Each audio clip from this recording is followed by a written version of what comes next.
You are live on YouTube. Very good. Ready? Yes, sir. Good morning, everyone. I'd like to call the meeting of the County Facilities Committee to order. We'll begin with the approval of the minutes in the prior committee meeting.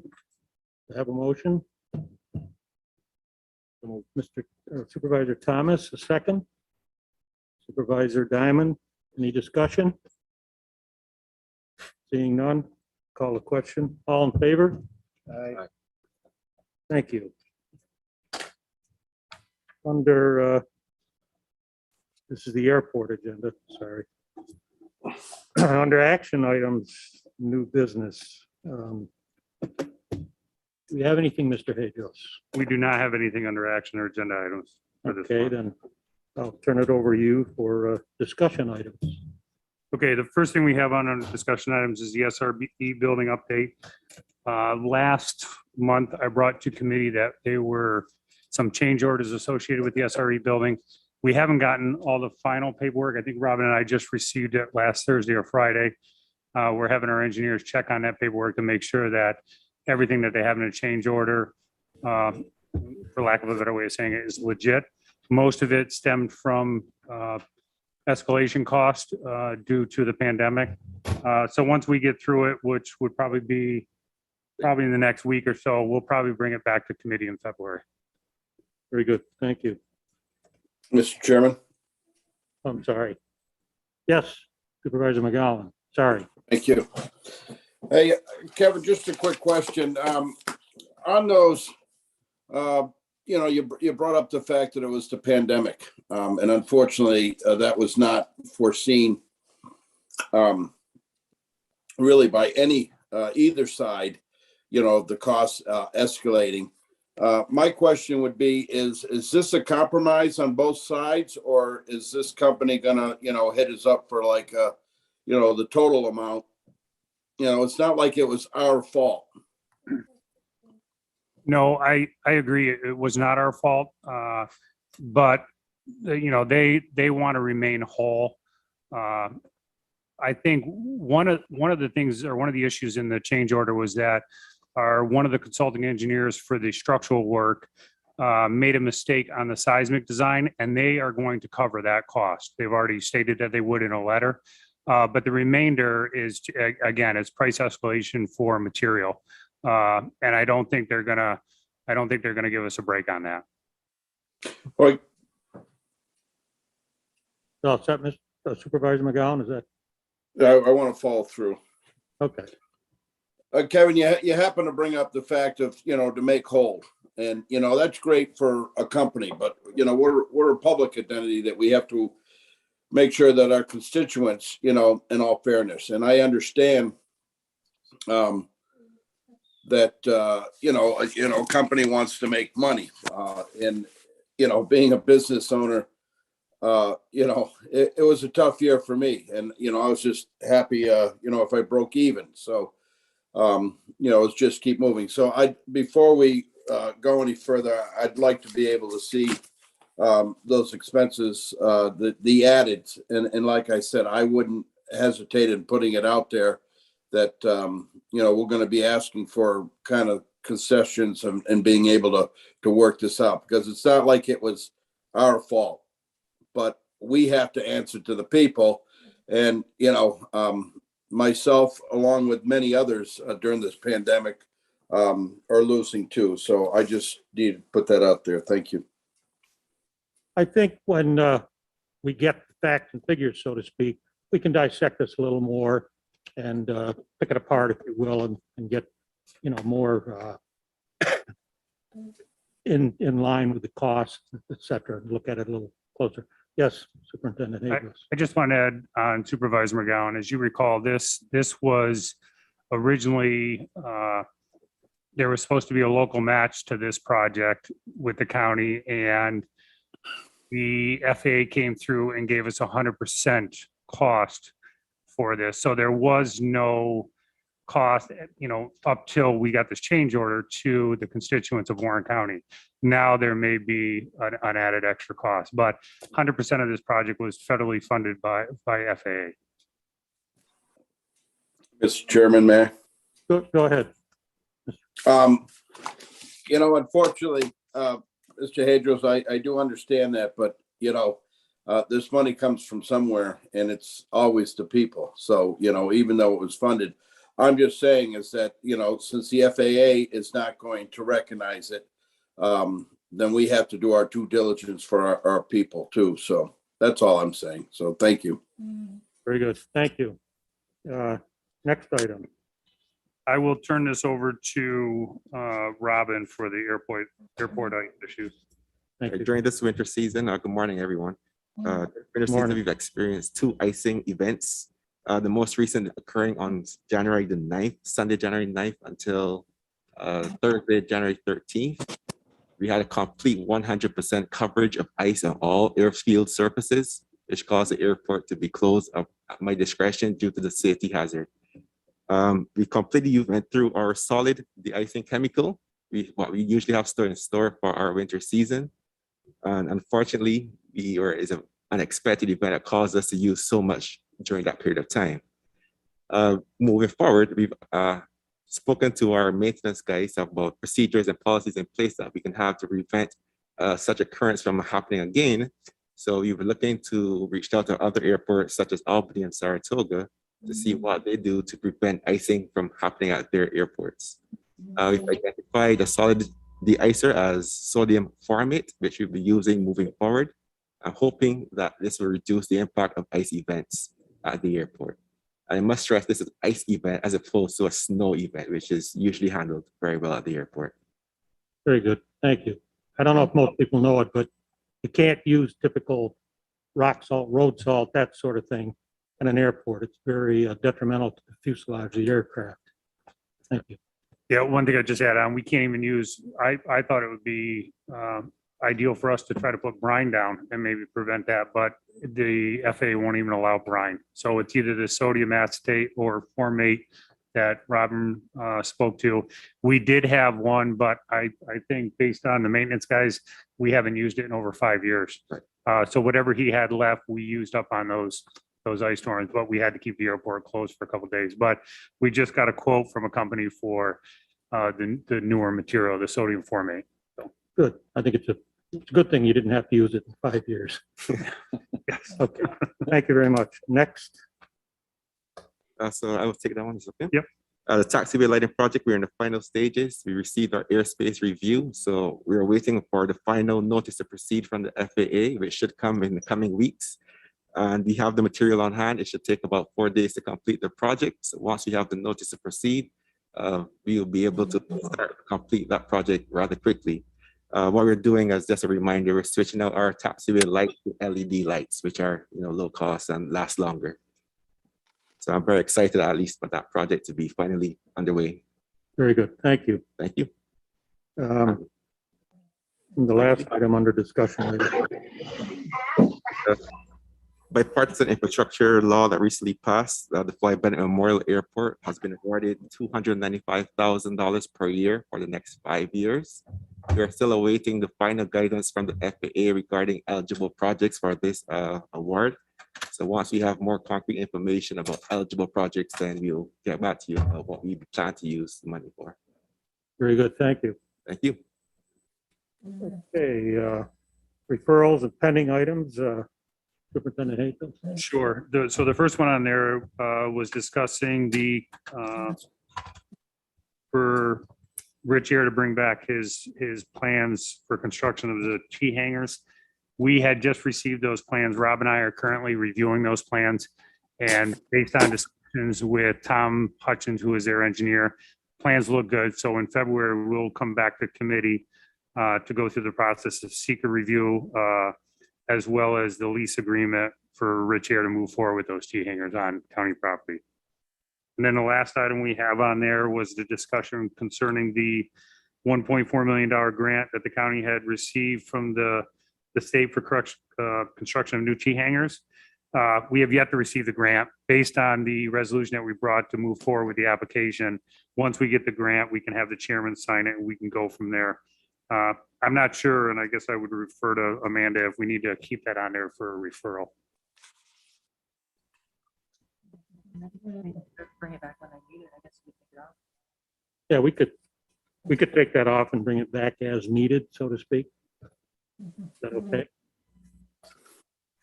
Committee okay with that? Supervisor McGowan? Thank you, Mr. Chairman. The, Kevin, that grant isn't for the T hangers we just built, was it? No, this is for new T hangers. Okay. And Yes. potential demolition of the existing old T hangers if the money stretches. Robin, if you can speak into the mic. Sorry about that. And it's potentially for the demolition of the old T hangers if the money allows it. The old T hangers that we took down, No, the old T hangers are or the still old T hangers that will be coming down to replace with the new T hangers? right. So the old T hangers are still there. A part of application was demolition of those old T hangers. So we're seeing how far the money can go. Okay, thank you. Okay, thank you, Supervisor McGowan. Robin. So that's it for the airport. Are there any public comments? If not, need a motion to adjourn this section of the meeting? No? You just go right on to the next one. All right, sorry about that. All right, moving along to buildings and grounds. Thank you, Mr. Mayor. Need to approve the minutes of the prior committee meeting. Do we have a, oh, that was for all. Yep, all right. Ah, okay. 1,000. All right, under action agenda, new business items, I'll turn it over to Superintendent Hajo. Thank you, Chairman. The first item that we have on there is a new contract, and this is for the lease of the facilities to Cornell Cooperative Extension. The only thing that has changed on this contract, different than the previous 3-year contract that we had, was that the amount went from 30,000 to 32,000. And the only reason for that would be that the Cornell now has that conference building. And if we've had to do any maintenance on that, that's the only reason we upped it to 32,000. Very good. Next. Notice of intent to fill position. Oh, I'm sorry. We need a motion to approve that. Fred Request, McGowan. Supervisor Diamond, second by Supervisor Stroud. Any discussion? Seeing none, I'll call the question. All in favor? Aye. Aye. All right. Any opposed? Okay, thank you. The next item we have on there is a notice of intent to fill the position of a cleaner. We had a young woman who came on board with us, but she has actually decided to go pursue her nursing career, is going back to school, so she has resigned. So we'd like to refill the position. Very good. I have a motion. I'll move that. Supervisor Thomas, second by Supervisor Conover. Any discussion? Seeing none, I'll call the question. Oh, I'm sorry. Supervisor McGowan. Yes, thank you, Chairman. I thought we were leaving this open because it seems to be a monthly thing that we just, had a monthly renewal of cleaners. Just my thought. No, I can actually take that. We haven't had to fulfill a notice of intent on any cleaner in the last 3, I believe 4 months. It's been a good solid with going through. That's good, because I know we were having them every month there for a while, so. Yep, I agree with that. There was, but we've had a steadiness. Thank you. Okay, thank you. So we'll call the question. If there are no other comments, all in favor? Aye. Any opposed? Thank you. The next item we have on there is a miscellaneous resolution, and this is to fund the Countryside Adult Home 2021 capital improvement. This is to transfer the money out of the reserve into that project H406. And if the chairman will allow, I'll kind of go into the discussion items for Countryside Adult Home at the same time. That seems appropriate. So we just received the final report from our engineers regarding the work associated with what Beardsley had pointed out a couple years ago. Our engineer for that project is Clough Harbor and Associates. Based on the first blush estimate, we're looking at $3.98 million for the work there. So currently, we do not have enough funding, most likely to do all the priority 1 and priority 2 projects as part of Countryside, based on their estimates. Our discussions with them is why it's changed so much since the Beardsley report. And again, it comes to escalation cost, lead time. And one of the items that they were going to do at Countryside was to upgrade the HVAC system, which would in turn meaning putting new venting and ductwork to every single room inside that facility. And the contingencies or some of the costs associated with that would be if they could take a wing at a time, they could reduce costs. If they could take a half a wing at a time, it raised the cost a little bit more. But if they can only do 4 rooms at a time, it's almost an extra $5.5 million. It's going to be, or I'm sorry, $500,000. It's going to be added on to this cost when they get moving.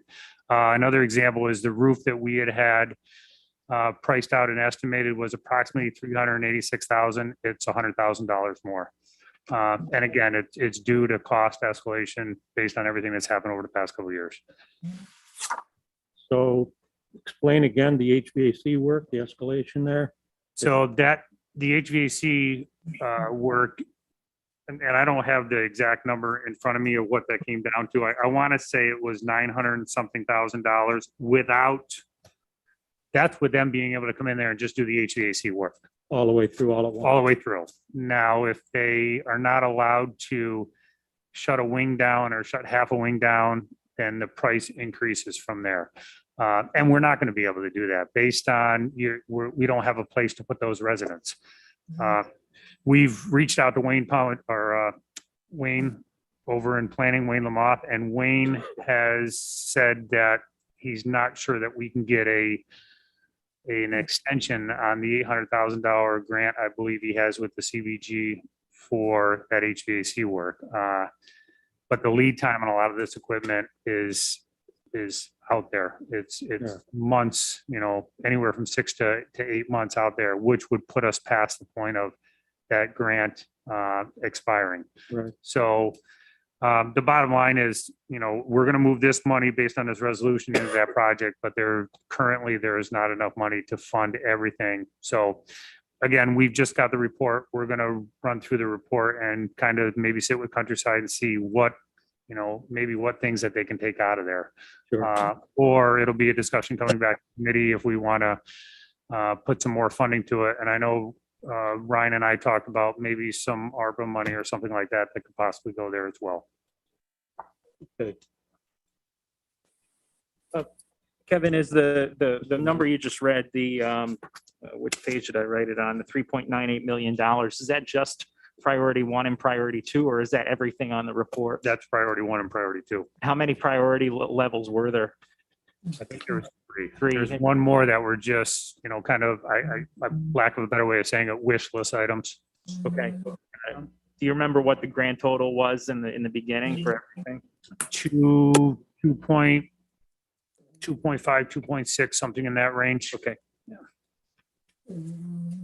Currently, we have the $1 million that the county has put in, the reserve money, which I believe is somewhere in the vicinity of about $250,000. Then we had the $800,000 for the grant that Wayne and the planning department had for the HVAC system. Okay, Thanks. thank you. Who was first, Tim or? Yes, Supervisor McGowan, then Supervisor Leggett. Yeah, thank you. This is it seems to be a common theory here of, the cost of escalating. Unfortunately, doing anything with the government takes so darn long to get things done. I don't see why the ARPA money could not be and should be looked at for using this, do the escalation of, that's the whole purpose of, I believe, of the ARPA money, to make sure it gets allocated in some of the right areas. And this is one of them. I can understand the escalation of the costs of, shutting down 4 rooms to consider 8 rooms to put in the HVAC. But, that's a heck of a cost. You're running the same trunk all the way down, all right, with split off. So why you couldn't go halfway, with the ductwork and then get those rooms back operating and going ahead. But, that to me is really, that's a ridiculous cost to be able to do that. But these are some of the things that I think that the ARPA money should be going for. These escalation costs, but, we started talking about this, over a year ago to bring this in, and why wasn't the HVAC, started or ordered or whatever, because we knew this, but, the feet have been dragged, and now there's a possibility that we're going to lose out on this grant. And it's very frustrating to hear this. Okay, thank you, Supervisor McGowan. Before I get to Supervisor Leggett, Superintendent Hajos, you have a comment? Just to respond back to that real quick for Supervisor McGowan, we didn't drag our feet. Wayne only got this grant over this past summer. And we worked with getting the RFP out and getting the consultant on board as quickly as possible. And then they've done the report. I know it's kind of, as you said, it's a continuum of continuing to say that it's price escalation, but it is, there's no other way around it. You can do it at the grocery store. I mean, there's a price escalation on everything. And we can't control that. That's not something that I can control. I can control making sure that the engineer gets their work done on time, and they have gotten us the final report ahead of time than what they were. But again, the grant, I don't necessarily know that we use it. We would just maybe have to use it in a different capacity. But I haven't asked Wayne or Wayne's under the feeling that he's going to have to go back and ask for extension. We just don't know what that extension will be. And the lead time on this equipment is significant. I'm trying to buy a new car. I can't because they don't have any chips for cars.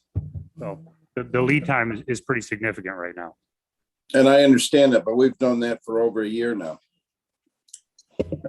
Just saying. Okay, thank you.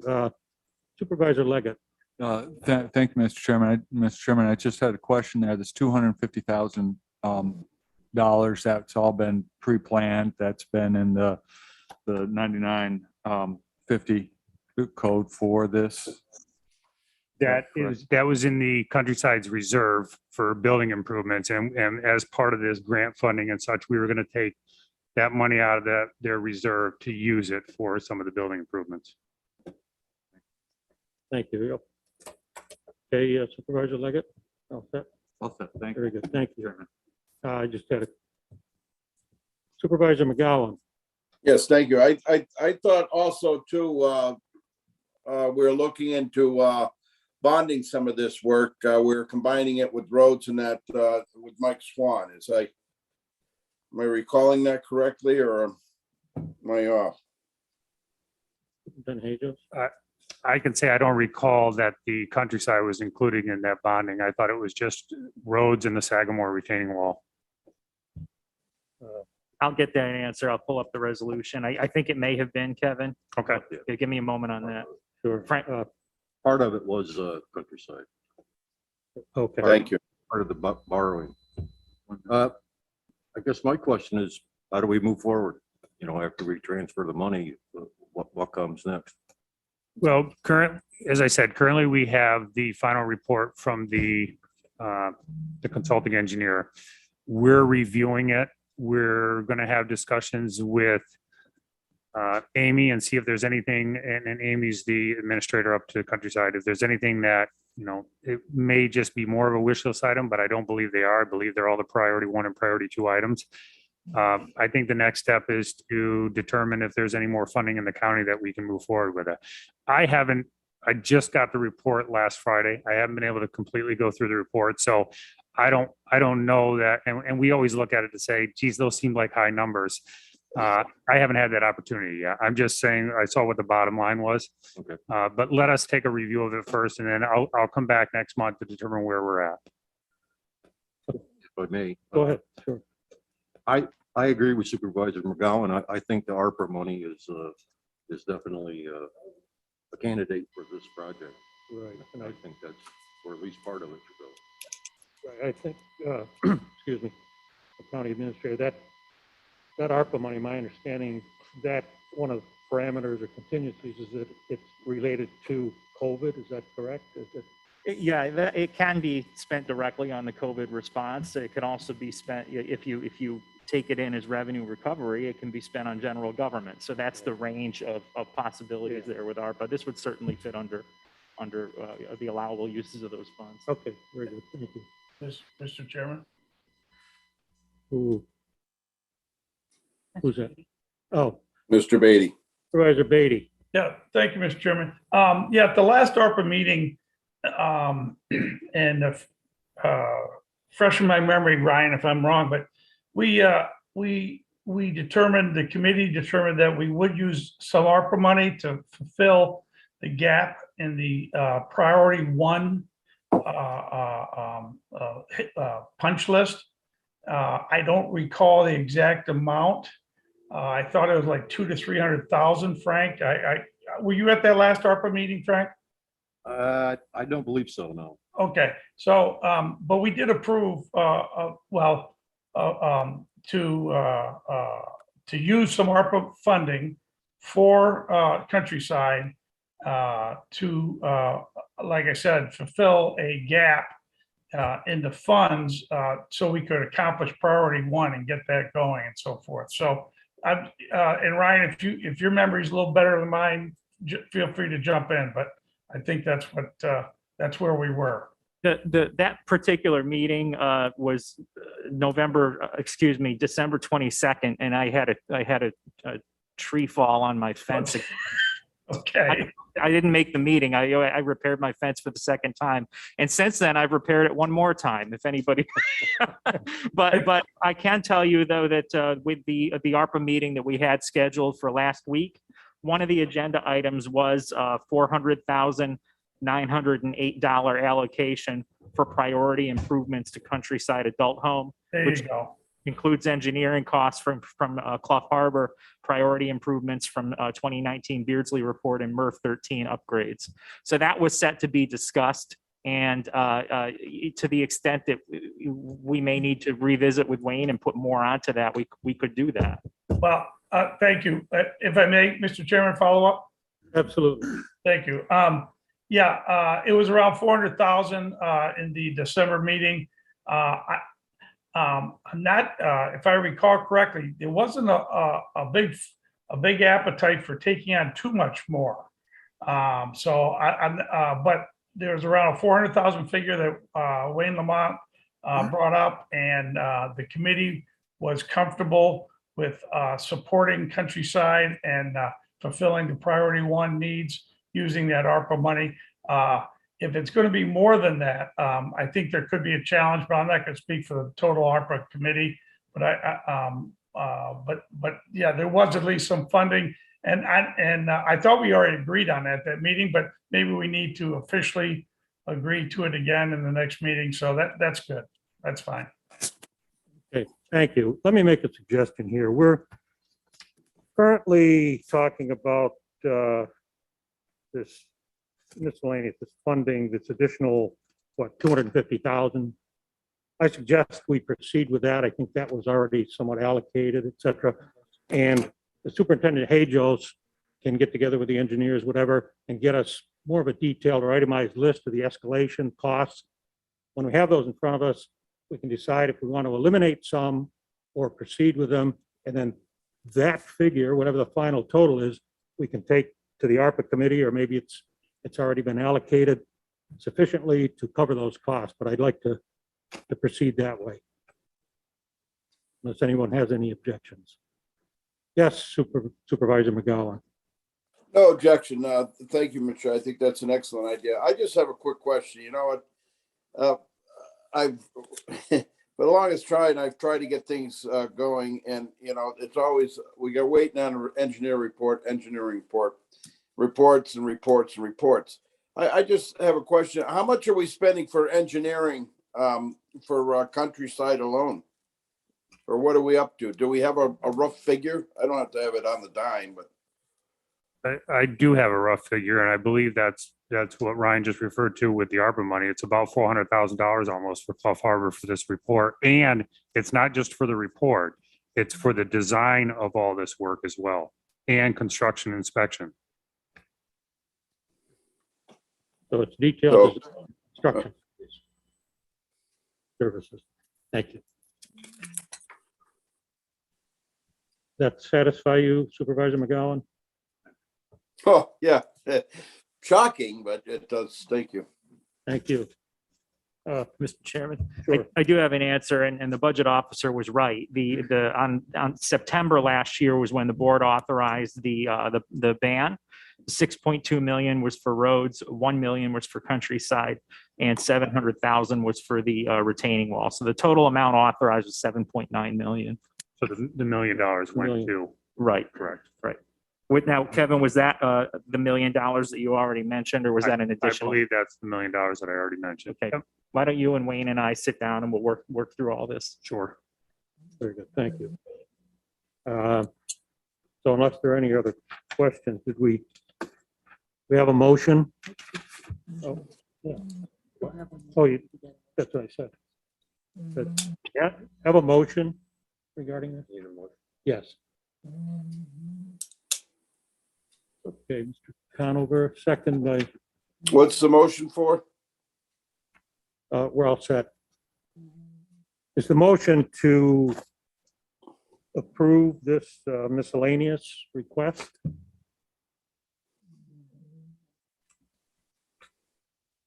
To fund the Countryside Adult Home 2021 capital improvement, H406 with the Countryside Rehabilitation Reserve. And that's explained here. The resolution request form number 20. Any other discussion? I'm still, I guess I'm lost. We're approving for, $250,000, more money. right, which I believe was previous. I'll let Superintendent Hajo speak to that. Yes, this is the $250,000 that's in the building reserve for Countryside right now, which is these are the reserve counts that were created a couple years ago. And that money will be moved into the capital project H406 so that we can do some of the construction work. That's not going to wipe out that reserve, is it? Yes, it will. No, I think it's good. I mean, here we have a facility that, you know, houses the elderly, and what happens if we have an emergency and something in the mean, I'm just thinking. I don't want to necessarily speak for the board, but if we have an emergency over there, I typically will find the funding to fund any emergency or any issues that we would have over there. It's critical.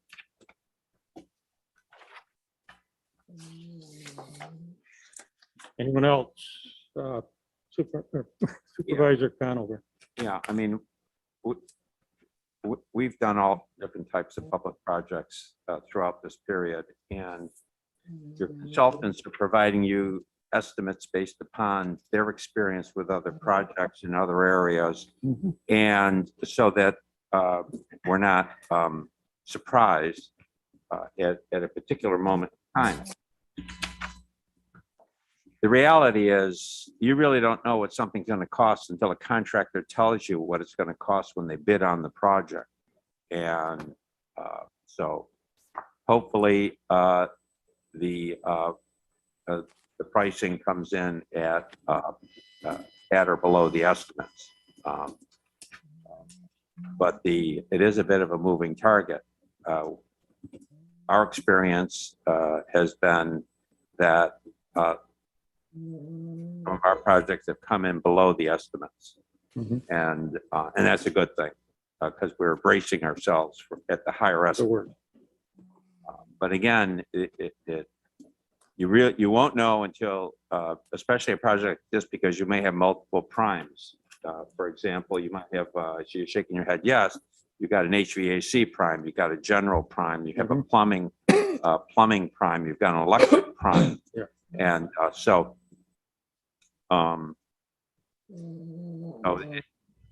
the only thing I would say here is that I think it's the correct thing that's being done here is that we acknowledge from the information we get on our budget when it exists that these costs have risen and may translate into higher bid prices. And really all I have to say at this stage. Thank you. Just a point, this will entail multiple primes. This falls under the Wicks law. This will fall under the Wicks law, and as Supervisor Conover just said, there'll be a general contractor, and then with everything that's going on, HVAC, plumbing, as well as electrical. Right. For those of you not familiar, the Wicks law governs whether contracts publicly funded are required to be broken into multiple primes or can be bid as one general contract. And that's based on the threshold of, I can't remember the number offhand, but anyway, so this will have multiple primes. Supervisor Strauss. Yeah, the irony is that for counties like us, the smaller northern counties, Can you speak closer, John? the threshold for Wicks law is $500,000. Right. In New York City, it's 3 million. Yeah. And in Westchester and some of the Long Island counties, it's 1.5 million. So I've been talking to Matt and Dan about introducing legislation to make this fairer, because it really adds a lot of money to a project when you have to go out and subcontract everything, as opposed to the general contractor controlling all the subcontracting. And for example, we have a highway building that exceeded 500,000. It's the same size. It's a little bit, we bid it out a little bit later, so the prices were going to be coming in at more than 500,000. We put the cemetery building in for about 490, and the highway building, same dimensions, same building, is coming in about 750. That gives you an idea of the impact of which law. Right. Not fair. I agree. Yeah. That's been my experience as well. Anything else? Supervisor One other Connell? thing, and timing is important as well. There may be certain times of the year when it's optimum to be going out with a project, and there are other times that it may not be. And so the point in all of this is that there's a lot of moving parts here. But the one thing that is of biggest concern to me in this discussion is the lead time on that equipment, because I'm not sure, that could be significant. Agreed. And also the impact on the residents. And so there may be certain times of the year where the impact's greater than other times of the year. I don't know, but. I would agree with that. This time of year, especially, the impact with respect to HVAC, et cetera, would be of greater impact to the residents. So, and we're living in a volatile period right now where when it comes to prices of anything, whether it's construction or food or fuel, et cetera. So it's tough time, tough to hit a moving target, as they say. Anything else? If not, we'll entertain a motion regarding this miscellaneous request. Oh, I'm sorry, we have the motion. This was discussion. Any other discussion? Sorry about that. If not, call the question. All in favor? Aye. Any opposed? Thank you. Okay, so under discussion items, work order request program. Just to give you an update, the work order request program is still working along smoothly. We're at 1,578 work orders that have been input, of which there's 20 outstanding right now. And moving along to the fleet car request program. Since that's inception in September, we've had 287 new requests for cars that have come through the system. Everybody seems to be adjusting to that very well. Sounds like they're working very well. Yes, Good. knock Thank on you. wood, yes.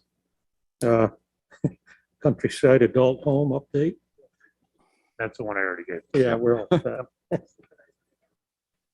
Okay, thank you. Supervisor McGowan.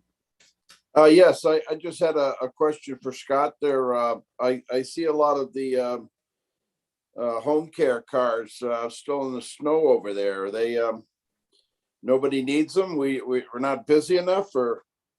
Actually, that was a discussion that I had with Janelle, Tawn, and Public Health. Those vehicles have not been used and utilized for approximately the last 2.5 months. So I asked them if it was okay to move them over to a situation where we can plow around them as opposed to continuously moving them when they're not being utilized. And most of the time they're dead, so we have to jump them, move them, plow around. It became an inconvenience. So they asked if we could just move them over there out of the way. So it makes it easier for the crew to come in and clean up the snow. Oh, good. I was just hoping that, they weren't all waiting to be fixed, or it just seemed odd that they were all over there together, but that was a smart move. No, that's a good question. Thank you.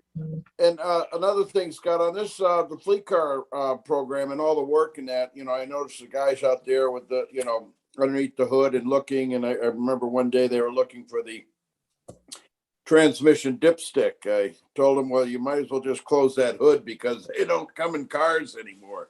Don't ask me why. We all grew up with them, but I guess they don't do that anymore.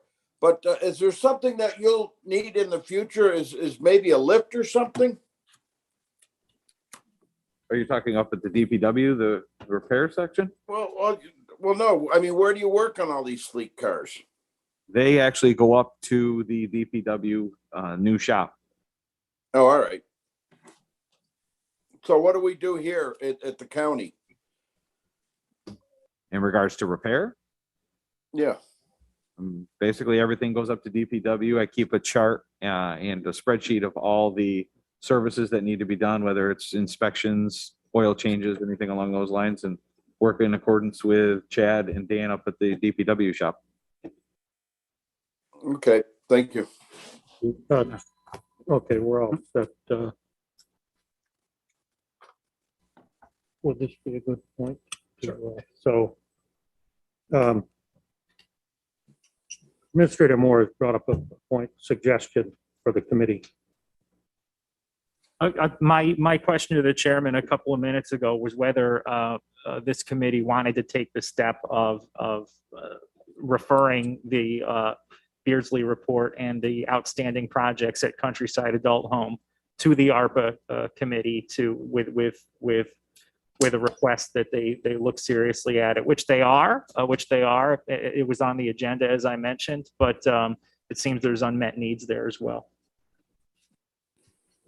That's something the Supervisor McGowan. I think that's a wonderful idea. Thank you. The rest of the committee? I'll second that. Okay. Any discussion? Is that a motion, or, I mean, do we need? Yeah, just a referral to the ARPA committee.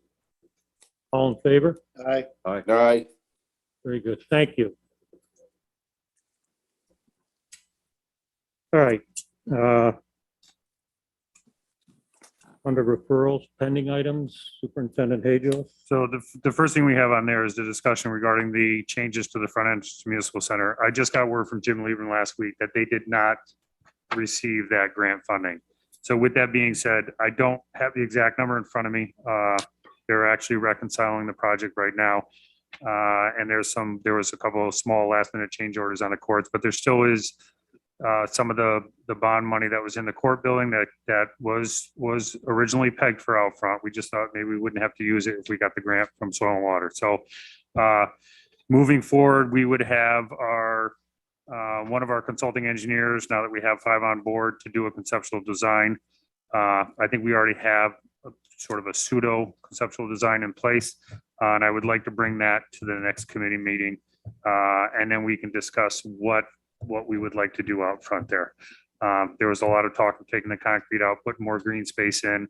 I know there's been talk of having the Crime Victims Memorial area move over to there, as well as maybe some reference to, past judges and doing something for them. So again, I would have Clark Patterson, probably as the engineer who's been on the court all along, put together kind of a conceptual plan, and I would bring it back in the next committee we could discuss. And the other part of that, and I call this kind of the phase 4 of this project, is one of the last pieces in the phase 4 was to do some ADA compliant ramps in the existing jury boxes and such in the existing courtrooms, not any of the new courtrooms, but some of the existing courtrooms. So I think there's 2 that they would need those ramps in. And they would typically do that design, and then we would most likely do them in-house. Very good. Thank you. Next item we have on there is the discussion about the jail. We have the last kind of going forward from the committee was to have our testing company come in there and do further testing.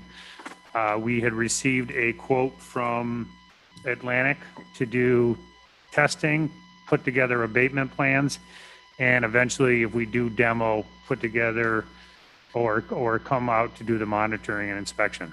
The full quote for them was, I think, somewhere in the vicinity of $17,000, $18,000. Right now, we've got them started to do the additional testing, and then it'll be to come back to the committee if we are going to move forward with the demolition in there and the abatement is to continue, the plans with them. But right now, the quote from them was for $17,000 to include all of that, and then and they're getting started, I think, either the end of this week or the beginning of next week to do their further testing. Very good. Thank you. And then the last item we have on there is the discussion. Excuse me just a second. Supervisor McGowan? I've been waiting for this one. It was over 2 years ago. I brought up bringing this into a regional morgue was an idea, and we started all that. And here we are, still waiting once again for more testing, more engineering reports. And I understand that we have to do it this way. And I believe we did allot the extra $17,000, $18,000 to move forward with this. It's going to be funny by the time we make a decision and get all the things that we have to do and move forward with this. There's someone else that's going to beat us to the punch, and we have an excellent building, to be able to use that. We need the storage for the second floor and the first floor. I really do believe it would make a good regional coroner facility. So.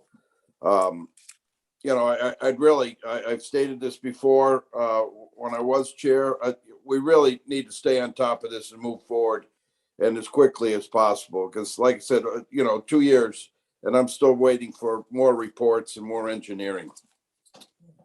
And the money also too, I'd like to be able, I think this all should be added on to the ARPA committee too, because this is a project that I think fits under the ARPA due to the change with the pandemics and everything in society where at the rate we're going. And I believe we stated before. So I don't know, Mr. Chairman, if we can get that over onto the ARPA committee so we can keep this, moving forward without any further delays. Okay, hang on just a minute now.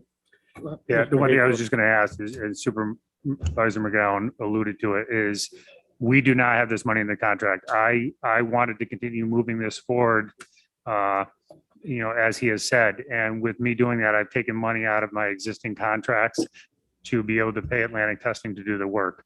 But that's not money that I had budgeted for this past year. because up until the end of the year, we did not know where we were going with this. So there will need to be, I guess, money put back into my 470 under contract sometime during this year. Supervisor Strauss? Yes, Supervisor McGowan's entirely right. Connie Getter and the other coroners have said there is really a need for a regional coroner. And to just add what Supervisor McGowan said, because it is necessary, a medical examiner's facility. The two are different. They do work together, but they're separate things. And there is a huge need for a medical examiner's facility. It's something that the other counties, even Vermont counties, could come in and use. They'll have to pay for the services. And they being the County Getter at least, thinks that you could make money on this facility. There isn't one. There's a huge need for one. And it doesn't have to be anything fancy. So this former jail building might be perfect for that. So I just wanted to add to what Supervisor McGowan said. Thank you. Thank you, Supervisor Strauss. Strauss.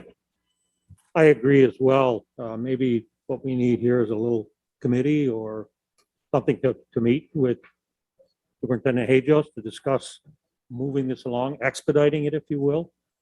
Is that to everybody's liking? And if Supervisor Conover. Yeah, no, I mean, I think what's being done now in terms of this updated assessment is to come back to us with what needs to happen and what's it going to cost. And if there's a commitment on the cost side, and I don't know what that cost is, but let's just say it's 200,000, 300,000, 350,000, whatever the cost might be, that we have a commitment to want to expend those dollars to remediate this space and make it a priority. We know it's on the county list. We know it's a county improvement. It's part of our inventory, and or it should be. So my feeling is when that information is available, that it come back to committee and we can act on it to move it forward and into a project mode. I don't know that a steering committee is even really needed. What's needed is the decision to move forward with this as a remediation project. And I would say to Superintendent Hajos, I mean, is that the track we're on? And if so, what kind of timeline would he envision? Yeah. At this point in time, what kind of timeline would he see on this? Thank you, Supervisor Conover. I agree. One of the key things we need here, it sounds like, is a timeline to expedite or move it along. Superintendent Hajos. Yeah, as far as cost, I don't necessarily have them in front of me, but we did, when Clark Patterson kind of did a review of the existing report that was done back in 2008, there may be other areas of concerns, and that's why we have Atlantic testing going out there. But we had a cost from them to do the mitigation. We also had a cost to do the demolition. There was a couple different scenarios.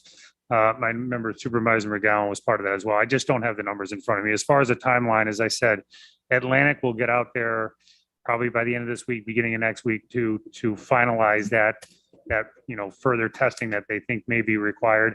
From there, we'll have, if there's any more materials that may be hazardous or asbestos laden or lead based, from there, they'll come up with an abatement plan. That would be the first step for us to go forward, is to abate the facility and then decide from there how the facility will be used or what the space will be used for. And then that will determine how we do the demolition, whether we do a minimal demolition, whether we do a full demolition, but first and foremost, it has to be abated. Right, I agree. Yep. So we could, sorry, I didn't mean to cut you off, but we can expect the results of that survey, et cetera. Probably within a month, no more than a month. Okay, so at our next meeting, committee meeting, and at that point, we can do a better assessment of how we want to proceed and also develop some timeline, schedule, whatever, because that's critical to Supervisor McGowan's point and Supervisor Stroud, that we don't want to I don't think we want to wait too long on this. We can't. So just a second. Supervisor McGowan? Yes, thank you. I just want to remind, 2 years over 2 years I've been working on this. But, Chairman, we already have a committee put together, which I believe is myself, yourself, Bramer, Kevin Hajos, and Frank Morehouse is still in there, but I believe we need to change that over to Scott. Needs to be added on there. I mean, we started that discussion. I brought it up before that maybe we should get Scott's name in there because, he's a daily face around there. But we do have a committee, and I just want to emphasize is that I have been working on this and pushing on this, and I'm keep being told we're waiting for another report. So I would like to make sure we have a report by next, and put that out there to the engineers. I mean, it's the report's already been done in 2008, so now we're just refreshing it and looking for any more areas that we may need to approve on, but it shouldn't be too hard to get because we've been kind of waiting for this report since summertime. So Thank you, Supervisor McGowan. Supervisor Thomas? Well, with the abatement aside, that has to be done no matter what we do, even if we tear it down. Mhm. I think that the regional coroner facility and the medical examiner's facility, I think that's the best idea I've ever heard for the use of this space. I think that I don't think it'll take a lot to renovate it, and I think it'll make excellent use of that space. I'd like to see that. I don't know how we go forward other than, I guess, more consultants and engineers, but I would like to Right. I see think that move ahead. we determine the extent of abatement. And then based on that, we can talk about the design, getting someone to do that and an estimate of cost. Superintendent Hajos. Yeah, I was just going to add on and again, once we get this, I know Mr. Supervisor McGowan doesn't want to hear it, this final report from Atlantic Tustin.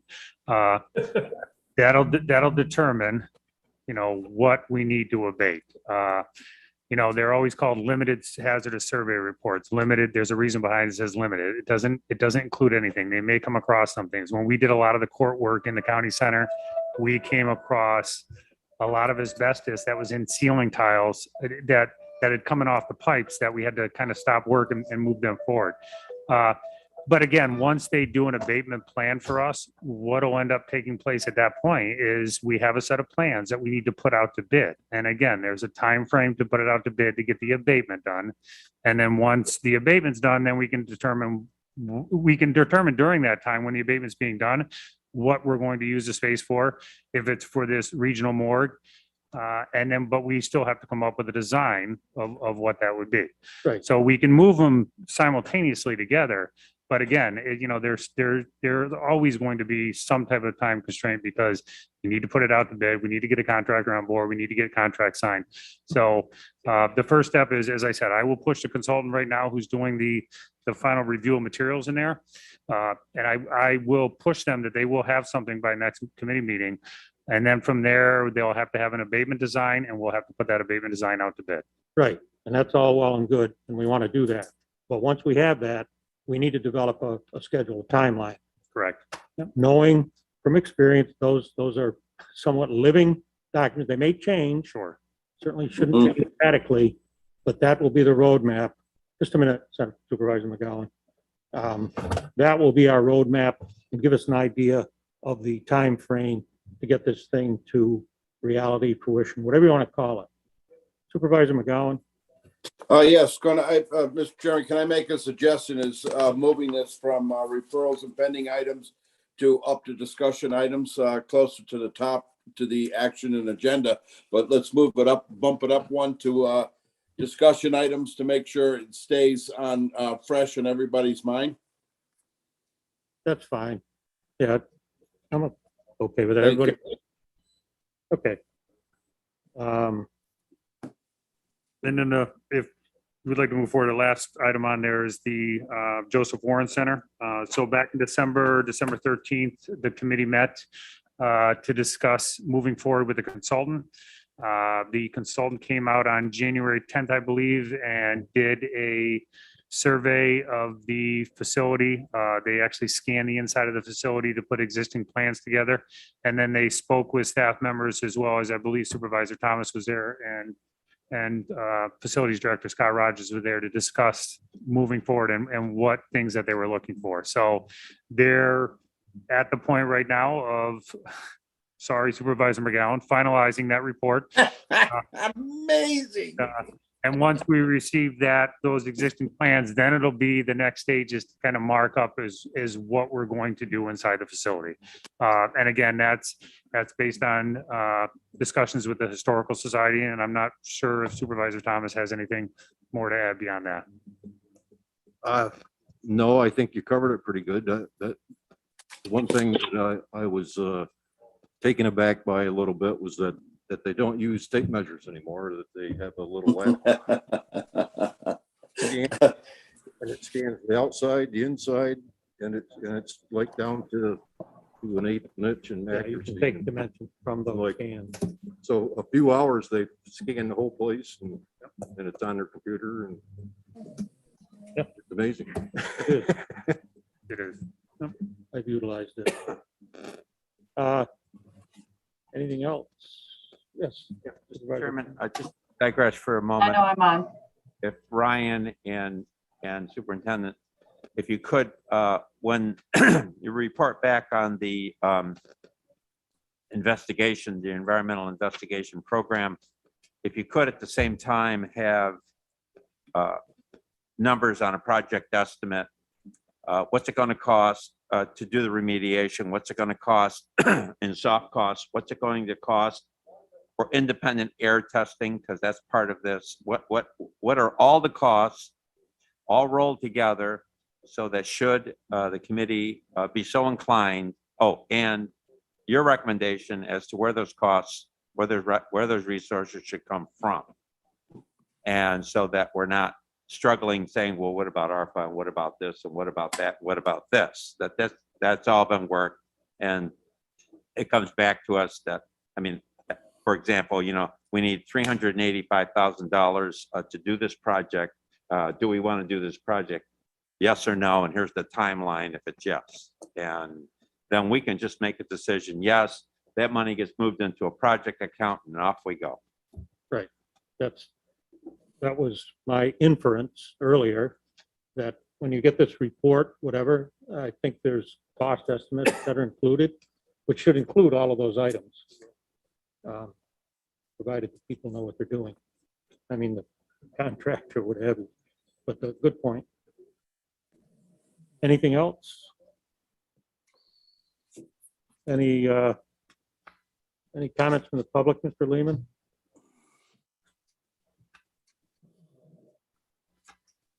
Supervisor McGowan. Yes, I just wanted to comment on Frank's with the tape measure. Frank, I'm glad you noticed that. Our days are failing, but measure twice, cut once.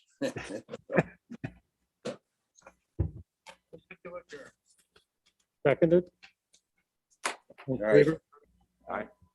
Thank you very much. That concludes the county